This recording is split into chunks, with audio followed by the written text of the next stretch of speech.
అమెరికాలో అక్టోబర్ 1న ప్రారంభమైన షట్డౌన్ సంక్షోభం 37వ రోజుకి చేరుకుంది. తద్వారా ఇది అమెరికా చరిత్రలోనే ఎక్కువ రోజులు కొనసాగిన షట్డౌన్గా రికార్డు సృష్టించింది. గతంలో 2018-19 మధ్య కాలంలో నమోదైన 35 రోజుల షట్డౌన్ రికార్డును ఇది అధిగమించింది.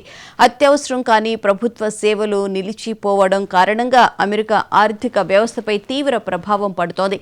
నవంబర్ 1 నాటికి ఏకంగా $7 బిలియన్ అమెరికా సంపద ఆవిరైందని అంచనా.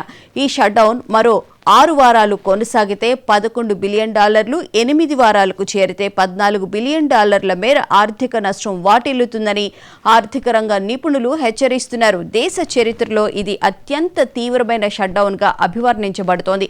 దీని కారణంగా ఆర్థిక వ్యవస్థ మందగిస్తుందనే ఆందోళన పెరుగుతోంది. 1981 నుంచి ఇప్పటి వరకు అమెరికాలో 15 సార్లు షట్డౌన్ జరిగింది.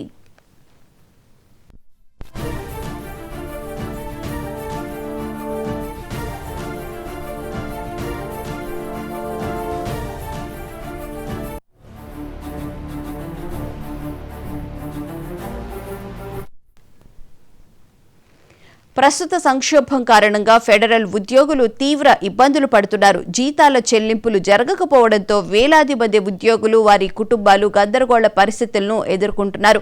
ముఖ్యంగా విమాన సర్వీసులపై ఈ షట్డౌన్ తీవ్ర ప్రభావం చూపుతోంది. ఎయిర్ ట్రాఫిక్ కంట్రోల్ సిబ్బంది జీతాలు లేక విధులకు గైర్హాజరు కావడంతో రానున్న రోజుల్లో సిబ్బంది కొరత మరింత ఎక్కువగా ఉండే అవకాశం ఉందని తెలుస్తోంది. దీనివల్ల విమానాల రాకపోకలకు ఆటంకాలు ఏర్పడే ప్రమాదం ఉంది. మరోవైపు దేశంలో ఆరోగ్య సంరక్షణ ఖర్చులు కూడా ఆకాశాన్ని తాకడం సాధారణ ప్రజానీకానికి భారంగా మారింది.